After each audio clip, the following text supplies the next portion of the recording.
Assalamualaikum warahmatullahi wabarakatuh. Selamat pagi semuanya. Oke, eh, hari ini kita masuk ke pembahasan selanjutnya. Karena kemarin terima kasih juga yang udah ngirim tugas kalian. Kalau yang belum, silahkan dikumpulkan juga supaya untuk menambahkan nilai. Walaupun nilainya nggak akan sama kayak yang mengumpulkannya tuh minggu kemarin gitu.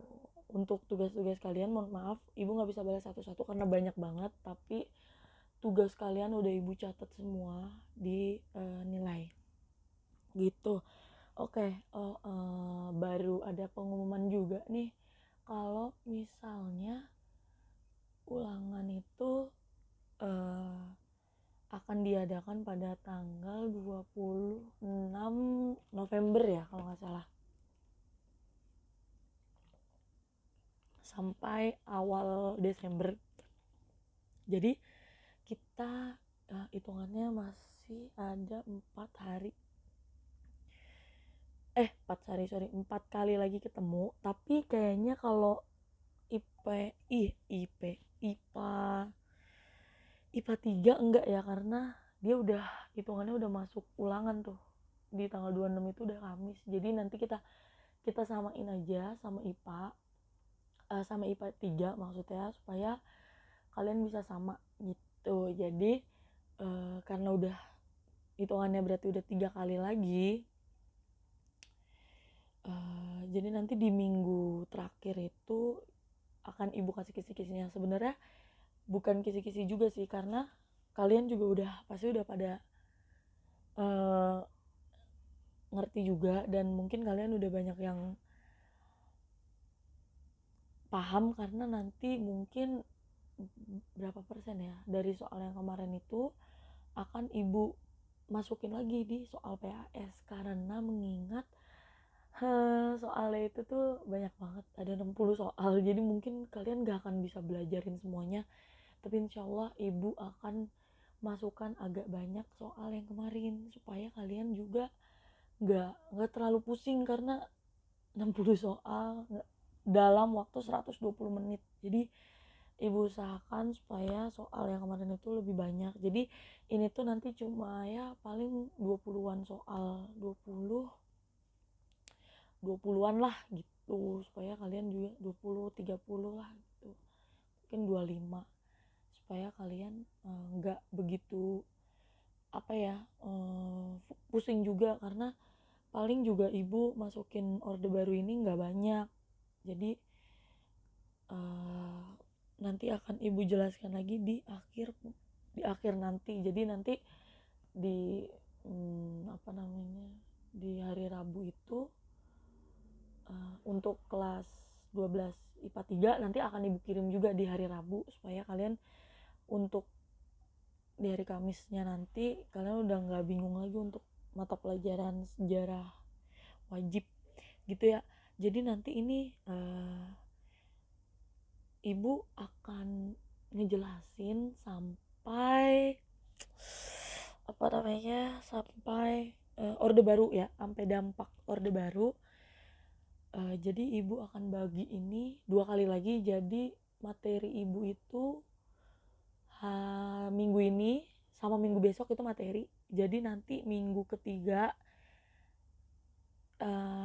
itu nanti kita ulangan harian untuk menambahkan nilai ini, karena di setelah PTS kan kita belum ada ulangan harian lagi. Jadi nanti itu masuk di ulangan harian, lalu udah. Nah mungkin nanti kalau misalnya ada yang nilainya rendah baru bisa remedial ya untuk yang PAS ini gitu. Oke, jadi ibu akan ngejelasin dikit aja nih, karena jamnya kan udah berubah ya sekarang ya, cuma sejam. Jadi tanpa berbasa-basi, ibu akan jelasin rehabilitasi ekonomi orde baru sama kebijakan pembangunan di masa orde baru ini gitu. Jadi singkatnya aja, jadi di rehabilitasi ekonomi itu tuh di masa orde baru ini tuh dia ada ada beberapa cara ya, upaya maksudnya dari rehabilitasi ekonomi pada masa Orde Baru. Nah, yang pertama itu menanggulangi masalah utang. Jadi Ibu jelasin dulu. Jadi stabilisasi Polkam itu kan diperlukan untuk pembangunan ekonomi ya bagi kesejahteraan rakyat. Nah, kondisi ekonomi yang diwarisi dari Orde Lama ini ya adalah sangat buruk gitu. Jadi sektor produksi barang-barang konsumsi itu cuma berjalan 20% dari kapasitasnya. Begitu juga sama sektor pertanian dan perkebunan yang jadi salah satu tumpuan ekspor juga. Dia juga tidak mengalami perkembangan yang berarti gitu. Jadi hutang yang jatuh tempo pada akhir Desember 1965 ini seluruhnya itu berjumlah 2,358 juta dolar Amerika Serikat gitu. Nah, dengan perincian negara yang memberikan hutang pada masa Orde Lama ini adalah blok negara komunis, yaitu 1.404 juta US dollar. Terus negara barat 580 juta US dollar gitu. Nah, sisanya pada negara-negara Asia dan badan-badan internasional. Nah, program rehabilitasi ekonomi Orde Baru ini dilaksanakan berlandaskan pada kebijakan dari MPRS nomor 23 tahun 1966 yang isinya itu mengharuskan diutamakannya masalah perbaikan ekonomi rakyat di atas segala soal-soal nasional lain, termasuk juga soal-soal politik. Nah, konsekuensinya adalah kebijakan politik dalam dan luar negeri pemerintah harus sedemikian rupa hingga benar-benar membantu perbaikan ekonomi rakyat. Nah, bertolak dari kenyataan ekonomi seperti itu, maka prioritas pertama yang dilakukan pemerintah untuk rehabilitasi ekonomi adalah memerangi atau mengendalikan hiperinflasi, antara lain dengan menyusun APBN atau anggaran pendapatan belanja negara itu berimbang. Jadi sejalan dengan kebijakan itu, pemerintah Orde Baru juga berupaya menyelesaikan masalah utang luar negeri sekaligus mencari utang baru yang diperlukan bagi rehabilitasi maupun pembangunan ekonomi berikutnya. Jadi kayak jatuhnya tuh gali lubang tutup lubang ya kalau kayak gitu. Terus untuk menanggulangi masalah hutang piutang luar negeri itu juga pemerintah Orde Baru berupaya melakukan diplomasi yang intensif dengan mengirimkan tim negosiasinya ke Paris, terus ke Perancis juga, yaitu Paris Club, terus untuk merundingkan utang piutang negara, dan ke London,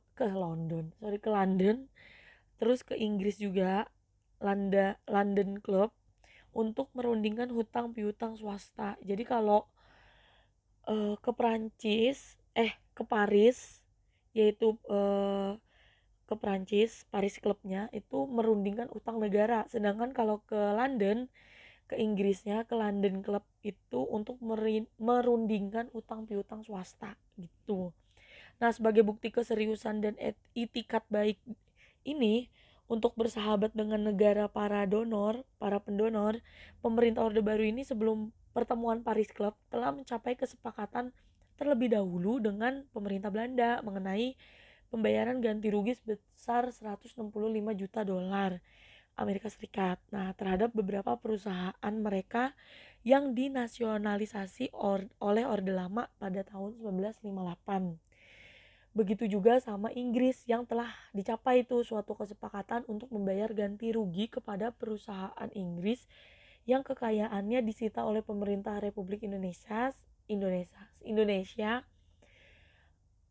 semasa era konfrontasi pada tahun 1965. Nah, sejalan dengan upaya diplomasi ekonomi ini, pada 10 Januari 1967 pemerintah Orde Baru ini memberlakukan UU nomor 1 di tahun 1967 tentang penanaman modal asing atau PMA PMA. Nah, dengan UU PMA ini pemerintah ingin menunjukkan kepada dunia, ke dunia internasional, bahwa arah kebijakan yang akan ditempuh oleh pemerintah Orde Baru ini berbeda dengan Orde Lama. Jadi kalau Orde Baru ini tidak memusuhi investor asing dengan menuduh sebagai kaki tangan imperialisme. Nah, sebaliknya aktivitas mereka dipandang sebagai prasyarat yang dibutuhkan oleh sebuah negara yang ingin membangun perekonomiannya. Dengan bantuan modal mereka, selayaknya mereka itu didorong dan dikembangkan untuk memperbanyak investasi dalam berbagai bidang ekonomi. Nah, sebab dengan investasi mereka ini lapangan kerja akan segera tercipta dong dengan cepat tanpa menunggu pemerintah memiliki uang terlebih dahulu untuk menggerakkan roda pembangunan nasional. Gitu. Jadi karena banyaknya investasi dalam berbagai bidang ekonomi nih, jadi ya itu jadi banyak tuh lowongan pekerjaan, lapangan pekerjaan tuh jadi banyak gitu. Sebenarnya ada plus minusnya juga ya investor luar itu gitu.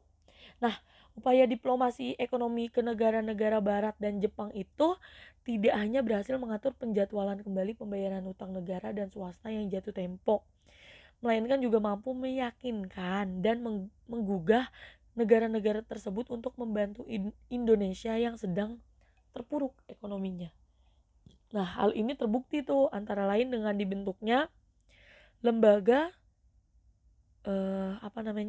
konsorsium yang bernama Intergovernmental Group on Indonesia atau IGGI ya. Nah, proses pembentukan IGGI ini diawali oleh suatu pertemuan antara para negara yang memiliki komitmen untuk membantu Indonesia pada bulan Februari tahun 1967 di Amsterdam. Nah, inisiatif itu datang dari pemerintah Belanda dan pertemuan ini juga dihadiri sama delegasi Indonesia dan lembaga-lembaga bantuan internasional. Nah, dalam pertemuan ini disepakati tuh untuk membentuk IGGI atau IGI dan Belanda ditunjuk sebagai ketuanya gitu.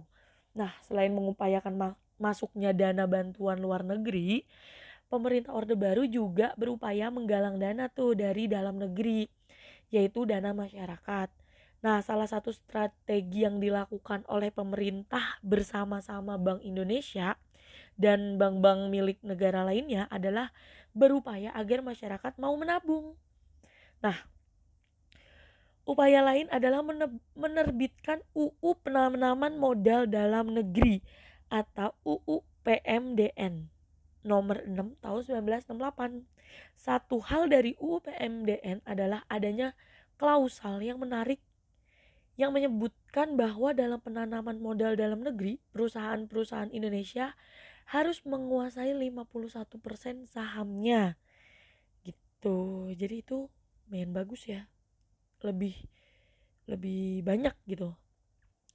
Untuk menindaklanjuti dan mengefektifkan UU PMA ini dan UU PMDN, pada tatanan pelaksanaannya pemerintah membentuk tuh lembaga-lembaga yang bertugas menanganinya gitu. Jadi pada tanggal 19 Januari 1967 pemerintah membentuk Badan Pertimbangan Penanaman Modal atau BPPM.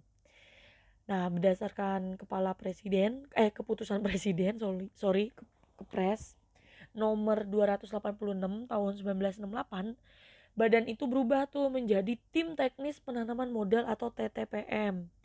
Nah, pada tahun 1973 TTPM itu diganti sama Badan Koordinasi Penanaman Modal atau BKPM hingga saat ini. Jadi sekarang itu masih saat ini namanya tetap Badan Koordinasi Penanaman Modal gitu. Nah, kebijakan-kebijakan yang diambil pemerintah pada awal Orde Baru ini mulai menunjukkan hasil yang positif. Jadi hiperinflasi mulai dapat dikendalikan dari 650% menjadi 120% pada tahun 1967 dan 80% di tahun 1968. Sehingga pada tahun itu diputuskanlah bahwa Repelita yang pasti kalian tahu atau rencana pembangunan 5 tahun ini pertama akan dimulai pada tahun berikutnya di tahun 1969.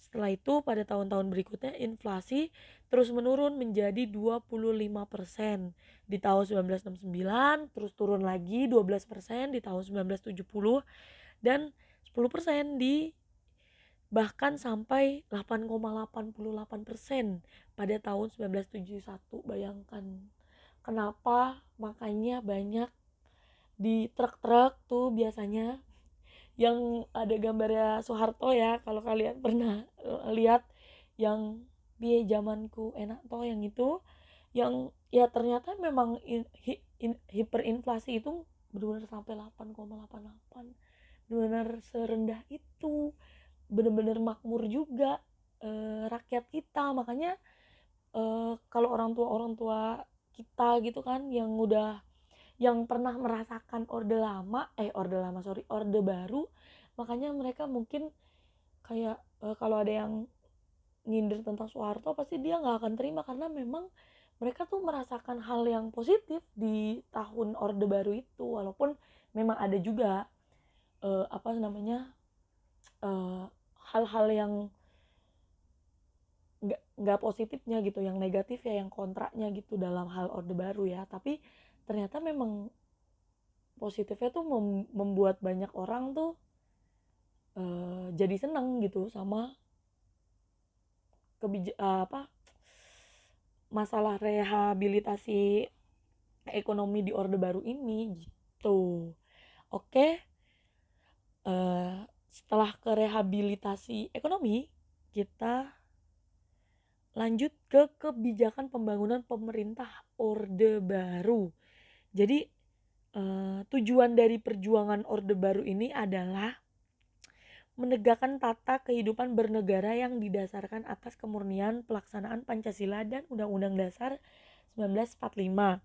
Nah, sejalan dengan tujuan tersebut, maka ketika kondisi politik bangsa Indonesia ini mulai stabil tuh untuk melaksanakan amanat masyarakat, jadi pemerintah tuh mencanangkan pembangunan nasional yang diupayakan melalui program pembangunan jangka pendek dan pembangunan jangka panjang. Jadi pembangunan jangka pendek ini dirancang melalui pelita atau pembangunan 5 tahun yang di dalamnya itu memiliki misi pembangunan dalam rangka mencapai tingkat kesejahteraan bangsa Indonesia. Jadi pada masa ini tuh pengertian pembangunan nasional itu adalah suatu rangkaian upaya pembangunan yang berkesinambungan yang meliputi seluruh kehidupan masyarakat bangsa dan negara. Gitu dah. Pembangunan nasional ini dilakukan untuk melaksanakan tugas mewujudkan tujuan nasional yang tercantum dalam pembukaan Undang-Undang Dasar 1945, yaitu melindungi segenap bangsa dan seluruh tumpah darah Indonesia, meningkatkan kesejahteraan umum, mencerdaskan kehidupan bangsa, serta ikut melaksanakan ketertiban dunia yang berdasarkan kemerdekaan, perdamaian abadi, dan keadilan sosial. Itu sedikit isi dari pembukaan Undang-Undang Dasar ya. Nah, dalam usaha mewujudkan tujuan nasional ini, maka Majelis Pemusyawaratan Rakyat atau MPR sejak tahun 1973, terus 1978, 1983, 1988 sampai 1993 menetapkan garis-garis besar haluan negara atau GBHN. Nah, GBHN ini adalah merupakan pola umum pembangunan nasional dengan rangka program-programnya yang kemudian dijabarkan dalam rencana pembangunan 5 tahun atau repelita. Jadi nih di tahun-tahun ini tuh pembangunan banyak ya, karena memang ini rencana pembangunan 5 tahun. Misal nih, kalian mungkin pernah ngerasa di daerah kalian tuh ada jalan yang setahun sekali ada pembangunan tuh. Ada yang 5 tahun sekali itu jalanannya tuh di aspal. Nah itu tuh kayak repelita itu rencana pembangunan 5 tahun. Jadi benar-benar setiap 5 tahun sekali tuh ada pembangunan itu gitu. Nah,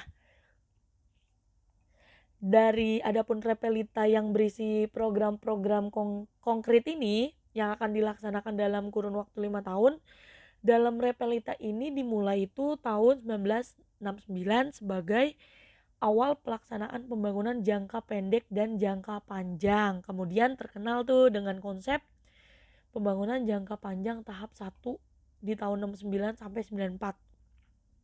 Nah, menurut indikator saat itu, pembangunan itu dianggap telah berhasil memajukan segenap aspek kehidupan bangsa dan telah meletakkan landasan yang cukup kuat tuh bagi bangsa Indonesia untuk memasuki pembangunan jangka panjang tahap kedua di tahun 1995 sampai 2020 gitu. Jadi tahap panjangnya tuh sampai ini ya, berarti nanti ada pembaruan lagi tuh di tahun 2021 tuh.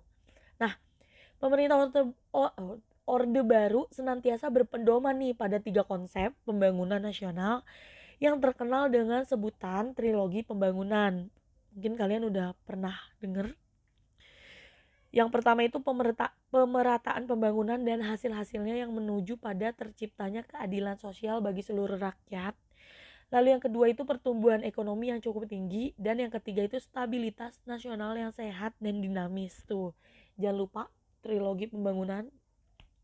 Nah, konsekuensi dari pertumbuhan ekonomi yang cukup tinggi ini akibat pelaksanaan pembangunan tidak akan bermakna apabila tidak diimbangi dengan pemerataan pembangunan. Oleh karena itu, sejak pembangunan 5 tahun tahap ketiga di tahun dari tanggal 1 April 1979 sampai 31 Maret 1984, maka pemerintahan Orde Baru menetapkan 8 jalur pemerataan, yaitu yang pertama pemerataan pemenuhan kebutuhan pokok rakyat khususnya pangan, sandang, dan perumahan. Lalu yang kedua pemerataan kesempatan memperoleh pendidikan dan pelayanan kesehatan. Terus yang ketiga itu pemerataan pembagian pendapatan. Yang keempat itu pemerataan kesempatan kerja. Yang kelima pemerataan kesempatan berusaha. Yang keenam itu pemerataan kesempatan berpartisipasi dalam pembangunan khususnya bagi generasi muda dan kaum wanita. Lalu yang ketujuh itu pemerataan penyebaran pembangunan di seluruh wilayah tanah air.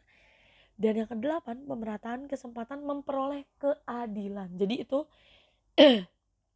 ada 8 jalur pemerataan sejak pembangunan Pelita tahap ketiga. Oke, lanjut aja nih. Yang pertama itu di bidang pendidikannya nih, kebijakan di bidang pendidikan. Jadi pada masa kepemimpinannya si Pak Soeharto ini, pembangunan pendidikan itu mengalami kemajuan yang sangat penting. Jadi ada 3 hal yang patut dicatat dalam bidang pendidikan masa Orde Baru ini adalah pembangunan sekolah dasar Inpres atau SD Inpres, lalu program wajib belajar, dan pembentukan kelompok belajar atau kejar. Itu kelompok belajar. Nah, semuanya ini bertujuan untuk memperluas kesempatan belajar terutama di pedesaan dan bagi daerah perkotaan yang penduduknya berpenghasilan rendah. Nah, pada tahun 1973, Soeharto itu mengeluarkan Impres nomor 10 tahun 1973 tentang program bantuan pembangunan gedung SD. Nah, pelaksanaan tahap pertama program SD Impres ini adalah pembangunan 6.000 gedung SD yang masing-masing memiliki 3 ruang kelas. Nah, dana pembangunan SD Impres tersebut berasal dari hasil penjualan minyak bumi yang harganya naik tuh sekitar 300% dari sebelumnya. Nah, pada tahun-tahun awal pelaksanaan program pembangunan SD Impres ini, hampir setiap tahunnya ribuan gedung sekolah ini dibangun. Sebelum program Repelita dilaksanakan, jumlah gedung SD yang tercatat pada tahun 1968 itu sebanyak 60.023 unit dan gedung SMP itu 5.897 unit. Lalu pada awal Pelita ke-6, jumlah ini telah meningkat menjadi sekitar 150.000 gedung SD dan 20.000 gedung SMP gitu. Nah, pembangunan paling besar itu terjadi pada periode 1982 sampai 1983 ketika 22.600 gedung SD baru dibuat. Hingga periode 1993 sampai 1994 tercatat hampir 150.000 unit SD Impres telah dibangun. Jadi benar-benar itu banyak banget SD dan SMP pada kebijakan Orde Baru ya. Nah, peningkatan jumlah sekolah dasar ini diikuti oleh peningkatan jumlah gurunya. Jadi jumlah guru SD yang sebelumnya itu sekitar ratusan ribu, pada awal tahun 94 itu menjadi lebih dari 1 juta guru. Nah, 1 juta lebih guru ini ditempatkan di sekolah-sekolah Impres tersebut. Nah, lonjakan jumlah guru dari puluhan ribu menjadi ratusan ribu juga terjadi pada guru SMP. Nah, total dana yang dikeluarkan untuk program ini hingga akhir pembangunan jangka panjang PJP pertama itu mencapai hampir 6,5 triliun. Jadi benar-benar banyak banget. Makanya dulu itu nggak ada tuh, zaman dulu tuh nggak ada yang mau jadi PNS, karena nggak kayak sekarang ya, makmur banget gitu. Maksudnya banyak banget tunjangan-tunjangannya. Kalau zaman dulu tuh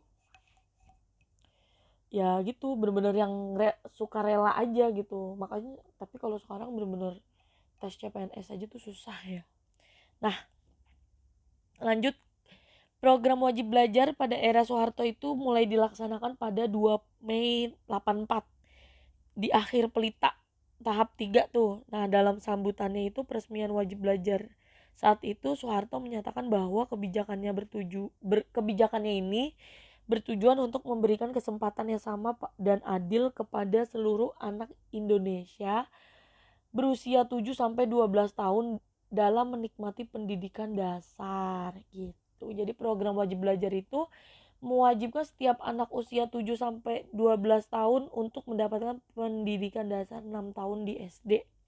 Nah, program ini tidak murni seperti kebijakan wajib belajar yang memiliki unsur paksaan dan sanksi bagi yang tidak melaksanakannya. Pemerintah itu hanya mengimbau orang tua agar memasukkan anaknya yang berusia 7 sampai 12 tahun ke sekolah. Jadi negara bertanggung jawab terhadap penyediaan sarana dan sarana pendidikan yang dibutuhkan seperti gedung sekolah, peralatan sekolah, dan di samping tenaga pengajarnya juga.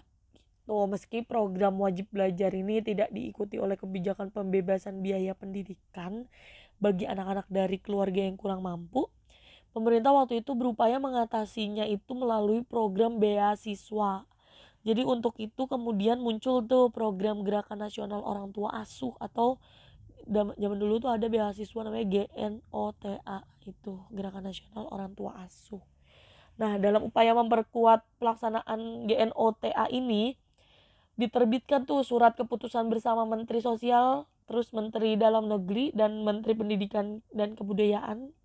Lalu Menteri Agama nomor 34 HUK tahun 96, nomor 88 tahun 1996, nomor 0129 U 1996, nomor 195 tahun 1996 tentang bantuan terhadap anak kurang mampu, anak cacat, dan anak yang bertempat tinggal di daerah terpencil dalam rangka pelaksanaan wajib belajar pendidikan dasar. Jadi keberhasilan program wajib belajar 6 tahun ini ditandai dengan kenaikan angka partisipasi sekolah dasar SD sebesar 1,4%. Nah, angka partisipasi SD ini menjadi 89,91% di akhir pelita 4.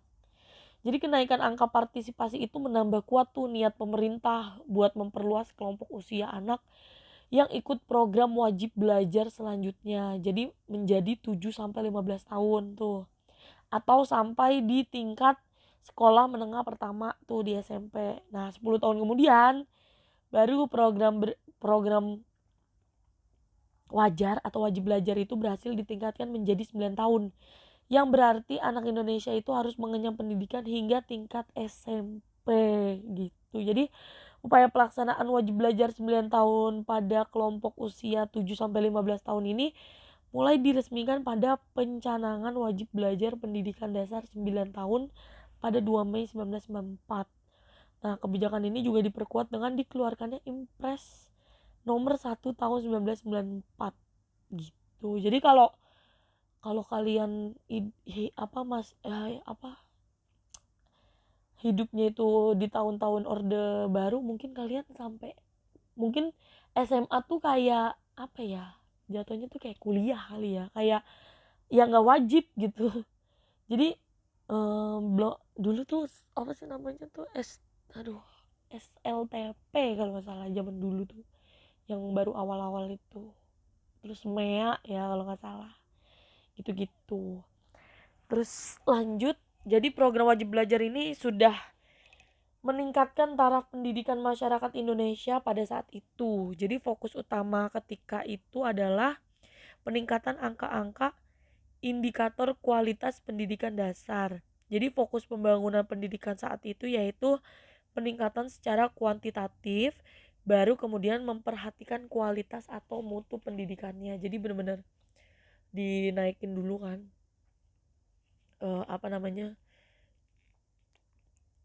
pembangunan pendidikannya, baru kualitas atau mutu pendidikannya tuh baru dipikirin waktu itu. Nah, setelah perluasan kesempatan belajar untuk anak-anak usia sekolah, sasaran perbaikan bidang pendidikan selanjutnya adalah pemberantasan buta aksara. Jadi hal ini karena kenyataannya masih banyak tuh pada saat itu tuh yang penduduk yang buta huruf. Nah, dalam upaya meningkatkan angka melek huruf, pemerintah Orde Baru ini mencanangkan penuntasan buta huruf pada tahun 16 Agustus tahun 1978. Nah, cara yang ditempuh adalah dengan pembentukan kelompok belajar atau kejar. Nah, kejar merupakan program pengenalan huruf dan angka bagi kelompok masyarakat buta huruf yang berusia 10 sampai 45 tahun. Jadi sampai orang tua tuh. Tutor atau pembimbingnya itu setiap kelompok adalah masyarakat yang telah dapat membaca, menulis, dan berhitung dengan pendidikan minimal sekolah dasar. Nah, jumlah peserta dan waktu pelaksanaannya dalam setiap kejar itu disesuaikan dengan kondisi setiap tempat. Jadi orang tua gitu misalnya setelah bekerja itu nanti dikondisikan lah dalam ini, dicari jalan tengahnya. Misal kita kejarnya tuh jam segini gitu, kayak gitu-gitu, kayak ibaratnya tuh kuliah karyawan gitu ya jatuhnya, kayak gitulah misalnya yang kerja gitu-gitu. Nah, keberhasilan program kejar ini adalah salah satunya itu terlihat dari angka statistik penduduk yang buta huruf tuh jadi menurun. Nah, pada sensus tahun 1971 dari total jumlah penduduk 80 juta jiwa tuh pada saat itu Indonesia itu masih memiliki 39,1% penduduk usia 10 tahun ke atas yang berstatus buta huruf. Nah, 10 tahun kemudian menurut sensus tahun 1980 persentase itu menurun menjadi hanya 28,8%. Hingga sensus berikutnya tahun 1990 angkanya itu terus menyusut menjadi 15,9%. Jadi benar-benar walaupun gak sekolah, mereka tuh belajar yang buta huruf itu, akhirnya orang tua yang gak sekolah gitu-gitu tuh akhirnya bisa membaca gitu. Itu dari kebijakan pembangunan dari bidang bidang pendidikannya. Kita lanjut ke bidang kesehatannya. Oke. Di bidang kesehatan ini perkembangan puskesmas bermula dari konsep Bandung Plan. Oh iya, kayaknya nanti nggak ada nih, keluarga KB tuh ada juga ya, tapi ibu jelasin dulu deh kesehatannya. Jadi perkembangan puskesmas ini bermula dari konsep di Bandung Plan yang diperkenalkan oleh Dr. Yelei Mena dan Dr. Patah pada tahun 1951. Jadi Bandung Plan ini merupakan suatu konsep pelayanan yang menggabungkan antara pelayanan kuratif dan preventif. Jadi tahun 1956 ini didirikan tuh proyek Bekasi oleh Dr. Y. Sulianti di Lemah Abang, yaitu model pelayanan kesehatan pedesaan dan pusat pelatihan tenaga gitu. Kemudian didirikan tuh health center atau HC di 8 lokasi. Pada saat itu di 8 itu di Indrapura, Sumatera Utara, Bojong Loa, Jabar, Salaman Jateng, Mojosari Jatim, Kesiman Bali, Metro Lampung, di daerah istimewa Jogja dan Kalimantan Selatan. Itu health center ya waktu itu. Nah, pada 12 Novembernya 1962, Presiden Soekarno itu mencanangkan program pemberantasan malaria dan pada tanggal tersebut menjadi Hari Kesehatan Nasional atau HKN. Jadi nanti nih 12 November akan ada Hari Kesehatan Nasional. Kalian kayaknya waktu itu minggu lalu ya, hari Senin itu bukannya ini hari kesehatan ya? Itu sedunia kayaknya. Kali ini nasional ya, sorry. Nah, konsep Bandung Plan tersebut itu dikembangkan tahun 1967. Jadi diadakan seminar konsep puskesmas pada waktu itu. Jadi pada tahun 1968, konsep puskesmas ini ditetapkan dalam rapat kerja kesehatan nasional dengan disepakatinya bentuk puskesmas pada saat itu, yaitu tipe A, B, dan C. Nah, kegiatan puskesmas saat itu juga dikenal dengan istilah basic. Ada basic 7, basic 13 health service yaitu KIA, KB, Gizimas, Kesling atau kesehatan keliling, P3M, PKM, BP, PHN, UKS, UHG, UKJ, lab, pencatatan dan pelaporan itu. Jadi kalian cari aja itu singkatan-singkatan itu karena ibu bukan dari kesehatan. Jadi pada tahun 1969-nya, tipe puskesmas itu nggak sampai C, cuma A dan B. Pada tahun 1977, Indonesia itu ikut menandatangani kesepakatan visi Health for All by the year 2000. Ya, betul kan? Di Alma Ata, negara bekas Federasi Uni Soviet. Pengembangan dari konsep primary health care tahun 1979 itu. Nah, puskesmas itu tidak ada pentipean dan dikembangkan piranti manajerial atau perencanaan dan penilaian puskesmas, yaitu microplanning dan stratifikasi puskesmas gitu. Jadi abis itu setelah itu puskesmas tuh gak ada tipe-tipenya lagi, udah sama pokoknya. Pada tahun 1984-nya dikembangkan tuh Posyandu, yaitu pengembangan dari pos penimbangan dan kurang gizi. Posyandu ini punya 5 program, yaitu KIA, KB, gizi, penanggulangan diare, dan imunisasi. Makanya biasanya posyandu itu biasa ibu-ibu bawa anak buat imunisasi ya, biasanya ditimbang habis itu. Nah, posyandu ini bukan saja untuk pelayanan balita, tapi juga untuk pelayanan ibu hamil juga bisa tuh nanya-nanya. Bahkan pada waktu-waktu tertentu untuk promosi dan distribusi vitamin A, Fe, garam, yodium, dan suplemen gizi lainnya. Itu jadi biasanya ada juga tuh. Biasanya kan dapat tuh bubur apa gitu ya, bubur kacang hijau apa gitu kalau nggak salah tuh. Nah, bahkan posyandu saat ini juga menjadi andalan kegiatan penggerakan masyarakat atau mobilisasi sosial seperti PIN, campak, dan vitamin A. Nah, perkembangan puskesmas juga menampakkan hasilnya pada era Orde Baru. Salah satunya indikatornya adalah semakin baiknya tingkat kesehatan. Jadi pada sensus 1971 hanya ada satu dokter untuk melayani 20,9 ribu penduduk. Sensus 1980 menunjukkan bahwa satu tenaga dokter untuk 11,4 ribu penduduk. Banyak banget. Jadi benar-benar bagus ya pada saat itu kesehatan di zamannya Orde Baru gitu. Kita lanjut next ke bidang ekonominya. Oke. Oh, sebelum ke bidang ekonominya, mungkin ibu jelasin dulu tuh yang yang kalau nggak salah nih ekonomi sama pertanian ya kalau nggak salah. Nah, yang KB dulu nih, sebenarnya juga ada tuh namanya keluarga berencana atau KB. Jadi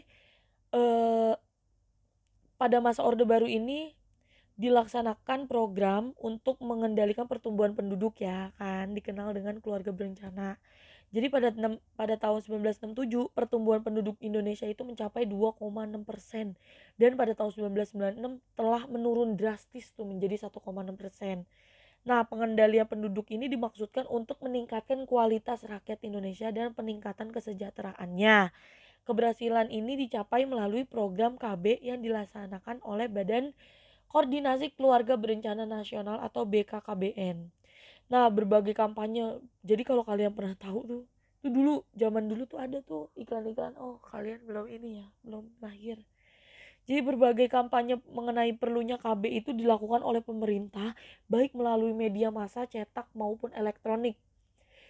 Pada akhir tahun 1970-an sampai akhir tahun 1980-an di televisi tuh pada saat itu TVRI sering diisi sama acara-acara mengenai pentingnya KB, baik itu melalui berita atau acara hiburan seperti drama dan wayang orang atau Ria Jenaka.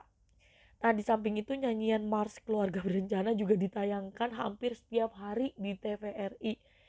Nah, selain di media massa, di papan iklan di pinggir-pinggir jalan pun banyak dipasang mengenai pesan pentingnya KB. Nah, demikian juga dalam mata uang koin 100 rupiah dicantumkan mengenai KB. Jadi mungkin kalau kalian kepo, kalian bisa google mata uang koin 100 rupiah pada zaman dulu. Nah, hal itu menandakan bahwa Orde Baru ini sangat serius tuh dalam melaksanakan program KB ya kan. Slogan yang muncul dalam kampanye-kampanye ada KB adalah 2 anak cukup. Laki perempuan sama saja. Ibu juga nggak tahu gimana ngomongnya, pokoknya tulisannya begitu. Nah, program KB di Indonesia diawali dengan ditandatanganinya Deklarasi Kependudukan PBB pada tahun 1967 sehingga secara resmi Indonesia mengakui hak-hak untuk menentukan jumlah dan jarak kelahiran sebagai hak dasar manusia dan juga pentingnya pembatasan jumlah penduduk sebagai unsur perencanaan ekonomi dan sosial. Nah, keberhasilan Indonesia dalam pengendalian jumlah penduduk ini dipuji tuh sama UNICEF. UNICEF karena dinilai berhasil menekan tingkat kematian bayi dan telah melakukan berbagai upaya lainnya dalam rangka mensejahterakan kehidupan anak-anak di tanah air. UNICEF juga bahkan mengemukakan bahwa tindakan yang telah dilakukan pemerintah Indonesia itu hendaknya dijadikan contoh bagi para negara-negara lain yang tingkat kematian bayinya itu masih tinggi gitu. Nah, program KB di Indonesia ini sebagai salah satu yang paling sukses di dunia sehingga menarik perhatian dunia untuk mengikuti kesuksesan Indonesia. Pemerintah pun mengalokasikan sumber daya dan dana yang besar untuk program ini gitu. Kalau kalau nggak salah tahun 2000-an itu masih nggak tahu ya, ibu nggak nonton TVRI terus. Ibu dulu nontonnya Space Tune. Jadi kalau kadang tuh ada tuh iklan-iklannya kayak yang BKKBN, iya benar BKKBN gitu, tapi iklan gitu kayak 2 anak cukup gitu-gitu. Jadi tapi ibu udah lupa sih. Jadi tahun 2000-an tuh juga masih ada kok iklan-iklan keluarga berencana itu gitu.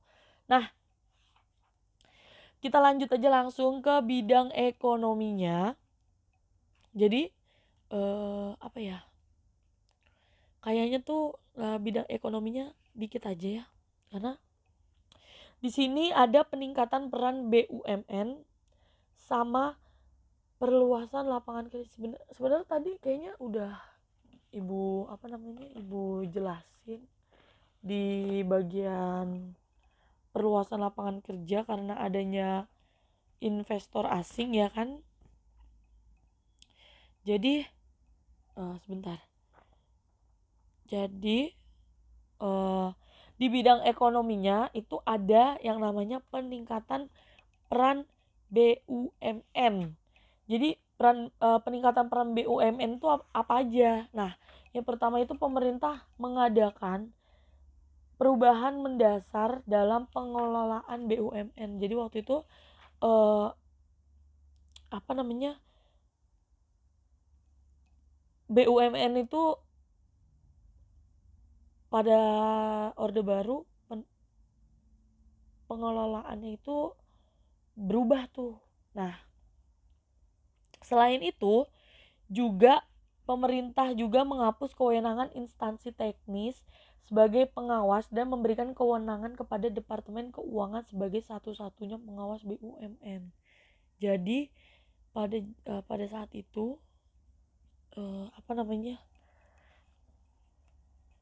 yang misalnya banyak nih pengawas BUMN. Nah, pada saat itu peran BUMN itu di bidang ekonominya pada Orde Baru cuma Departemen Keuangan yang mengawasi BUMN gitu. Lanjut yang kedua, perluasan lapangan kerja yang udah sempat Ibu singgung juga. Jadi pemerintah berusaha juga menciptakan lapangan kerja melalui proyek proyek padat karya dan bantuan pembangunan daerah. Jadi ya karena yang tadi juga sih, karena investor asing juga ya kan masuk ke Indonesia, jadi lapangan kerja dari proyek padat karya dan bantuan pembangunan daerah juga jadinya banyak ya. Bentar. Jadi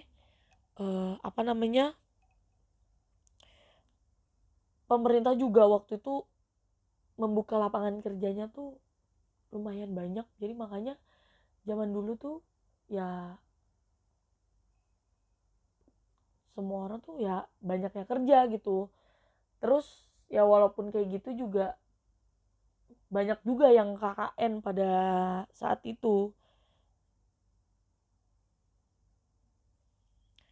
Lalu pengarahan tenaga kerja sukarela melalui Badan Urusan Tenaga Kerja Sukarela Indonesia atau BUTSI.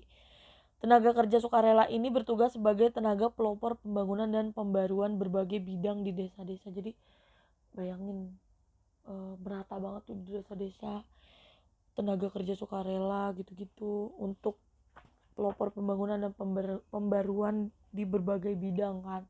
Nah, kalian juga bisa cari lagi lebih banyak di bagian bidang ekonominya. Sebenarnya banyak banget di internet juga kalian tambah-tambahin kehidupan di ekonominya tuh banyak banget, kayak minyak dan segala macamnya tuh banyak gitu. Lanjut. Nah, ini di bidang sosial budaya, kalau nggak salah ini yang terakhir. Oh iya, pertanian juga ada ya. Jadi kalau misalnya yang di pertanian itu swasembada pangan itu adalah fokus tersendiri tuh pada saat itu dalam Repelita yang dibuat Soeharto. Jadi pelita pertama itu dicanangkan landasan awal pembangunan pemerintah Orde Baru dititik beratkan pada pembangunan di sektor pertanian yang bertujuan mengejar keterbelakangan ekonomi melalui proses pembaharuan sektor pertanian. Nah, tujuan pelita pertama itu meningkatkan taraf hidup rakyat melalui sektor pertanian yang ditopang oleh kekuatan koperasi dan sekaligus meletakkan dasar-dasar pembangunan dalam tahap berikutnya. Nah, Soeharto juga membangun dan mengembangkan organisasi atau institusi yang akan menjalankan program-program tersebut ya kan. Nah, pembangunan ini ditekankan pada penciptaan institusi pedesaan sebagai wahana pembangunan dengan membentuk bimbingan massal atau BIMAS yang diperuntukkan meningkatkan produksi beras dan koperasi sebagai organisasi ekonomi masyarakat pedesaan, sekaligus menjadi kepanjangan tangan pemerintah dalam menyalurkan sarana pengolahan dan pemasaran hasil produksi. Di sisi lain, pemerintah juga menciptakan badan urusan logistik atau yang pasti kalian tahu namanya Bulog. Nah, kemudian pemerintah juga melibatkan para petani melalui koperasi yang bertujuan memperbaiki produksi pangan nasional. Jadi untuk itu kemudian pemerintah mengembangkan ekonomi pedesaan dengan menunjuk Fakultas Pertanian UGM dengan membentuk Badan Usaha Unit Desa atau BUUD waktu itu. Nah, maka lahirlah Koperasi Unit Desa atau KUD sebagai bagian dari pembangunan nasional. Nah, Badan Usaha Unit Desa atau BUUD atau KUD melakukan kegiatan pengadaan pangan untuk persediaan nasional yang diperluas dengan tugas menyalurkan sarana produksi pertanian yaitu pupuk, benih, dan obat-obatan. Nah, Soeharto juga mengembangkan institusinya yang mendukung pertanian lainnya seperti institusi penelitian seperti BPTP, Balai Pengkajian Teknologi Pertanian. Terus yang berkembang untuk menghasilkan inovasi untuk mengembangkan untuk pengembangan pertanian yang pada masa Soeharto itu salah satunya produknya yang cukup terkenal adalah varietas unggul tahan wereng. Iya bener, namanya VUTW. Nah, pemerintah Orde Baru juga membangun pabrik-pabrik pupuk untuk penyediaan pupuk bagi petani. Jadi para petani ini diberi kemudahan untuk memperoleh kredit bank untuk membeli pupuk gitu. Nah, pemasaran hasil panen mereka dijamin dengan kebijakan harga dasar dan pengadaan pangan. Dan diperkenalkan juga tuh manajemen usaha tani, dimulai dari panca usaha tani, bimas, operasi khusus, dan intensifikasi khusus yang terbukti mampu meningkatkan produksi pangan, terutama beras. Saat itu juga budidaya padi di Indonesia adalah yang terbaik di Asia. Pemerintah memfasilitasi ketersediaan benih unggul, pupuk, pestisida melalui subsidi yang terkontrol dengan baik. Jadi pabrik pupuk ini yang dibangun antara lain adalah Petrokimia Gresik di Gresik, Pupuk Sriwijaya di Palembang, dan ASEAN Aceh Fertilizer di Aceh. Nah, jaringan irigasi teknis dibangun di berbagai daerah dan program pembibitan ditingkatkan. Jadi di dalam pelita 1 pertanian dan irigasi ini dimasukkan sebagai satu bab tersendiri dalam rincian rencana bidang-bidang. Di dalam rincian penjelasan ini dijelaskan bahwa tujuannya adalah untuk meningkatkan produksi pangan terutama beras. Koperasi di pedesaan juga terus dipacu untuk meningkatkan produktivitasnya. Kebijakan terus mengalir guna menopang kegiatan di daerah pedesaan ya kan. BUD yang semula hanya dilibatkan dalam program BIMAS atau Bimas Sektor Pertanian Pangan kemudian ditingkatkan menjadi Koperasi Unit Desa atau KUD dengan tugas serta peranan yang terus dikembangkan. Nah, instruksi Presiden atau Inpres nomor 4 tahun 1973 tentang unit desa dikeluarkan 5 Mei 1973 menjadi tonggak yuridis keberadaan KUD. Nah, kebijakan tersebut dilanjutkan dengan Instruksi Presiden nomor 4 tahun 1973 yang membentuk wilayah unit desa atau WILUD yang pada akhirnya menjadi Koperasi Unit Desa atau KUD. Dari sinilah lahir penyuluhan pertanian lapangan atau PPL yang berada di bawah Departemen Pertanian. Jadi para PPL itu memperkenalkan dan menyebarluaskan teknologi pertanian kepada para petani melalui kegiatan penyuluhan. Jadi pemerintah itu menempatkan para penyuluh pertanian di tingkat desa dan kelompok petani. Selain program penyuluhan, Kelompen Capir atau kelompok pendengar pembaca pemirsa juga menjadi salah satu program pembangunan pertanian Orde Baru yang khas. Kelompe Capir merupakan wadah temu wicara langsung antara petani, nelayan, dan peternak dengan sesama petani, penyuluh, menteri, atau bahkan dengan Presiden Soeharto. Jadi Kelompen Capir juga menyelenggarakan kompetisi cerdas cermat pertanian yang diikuti oleh para petani berprestasi dari berbagai daerah sebagai tingkat pusat. Nah, Kelompen Capir ini juga merupakan program Orde Baru di bidang pertanian yang dijalankan oleh Departemen Penerangan. Nah, Kelompen Capir juga diresmikan pada 18 Juni 1984 dengan keputusan Menteri Penerangan Republik Indonesia nomor 110 KEP Menpen 1984 gitu. Jadi kalau kalian pernah lihat tuh gambar-gambar Soeharto tuh bawa-bawa apa sih namanya gabah ya? Kok gabah sih, gerabah ya? Gitu yang foto di padi-padi gitu-gitu. Nah, ini adalah salah satu bidang itu. Nah, ini yang terakhir nih bidang sosial budaya karena udah mau sejam karena kalian kan cuma sejam ya pelajaran ibu. Jadi langsung bidang sosial budayanya ini mencanangkan program transmigrasi untuk pemerataan jumlah penduduk. Jadi pada saat itu tuh benar-benar diratain gitu kan transmigrasinya. Walaupun tetap Jakarta lebih banyak, tapi nggak sebanyak sekarang sih. Lalu menurunkan angka pengangguran dengan menyalurkan tenaga kerja di sektor perkebunan, perikanan, ekspor kayu dan sebagainya. Makanya zaman dulu tuh tukang kayu banyak karena memang benar-benar diratain tuh yang nggak punya kerjaan ya kalau nggak bertani, apa namanya, mencari ikan, perikanan ya kan, ekspor kayu dan sebagainya. Jadi kayak eh, makanya kayu jati tuh mahal-mahal. Nah itu jadi orang-orang yang nggak kerja tuh di ini dirata, apa, menyalurkan tenaga kayak gitu gitu. Lalu memberikan solusi agar kebudayaan dan kesenian yang berkembang sesuai dengan kepribadian bangsa gitu. Jadi zaman dulu tuh masih sosialisasi tuh supaya kebudayaan dan kesenian Indonesia tuh berkembang gitu. Terus meningkatkan pembinaan kesenian melalui sekolah-sekolah, kursus dan organisasi-organisasi kesenian. Makanya dulu tuh sanggar-sanggar banyak ya karena memang apa namanya, ada pembinaannya juga gitu dari kesenian, sekolah-sekolah. Zaman dulu kan ada tuh eh, apa namanya, ekskul nari tradisional. Tapi kalau sekarang kan biasanya apa sih namanya, cilider gitu, apa, cilider ya kan.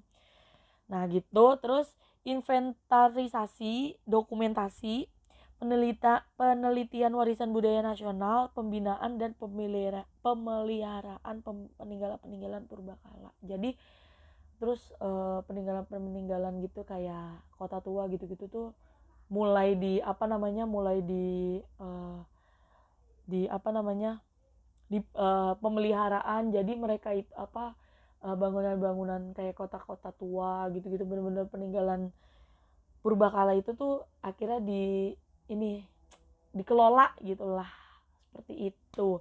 Jadi eh, minggu depan kita akan masuk di pelaksanaan demokrasi pada masa Orde Baru karena udah sejam. Sama terakhir kita masuk di integritas, apa namanya, integritas integrasi Timur yang sekarang tetap udah keluar ya kan dari Indonesia. Oke, sebelum selesai Ibu tidak lupa untuk uh, mengingatkan kalian 3M, jangan lupa cuci tangan, pakai masker. Oke, cukup segitu, kurang lebihnya mohon maaf. Wabillahi taufiq walhidayah. Wassalamualaikum warahmatullahi wabarakatuh. Selamat pagi menjelang siang.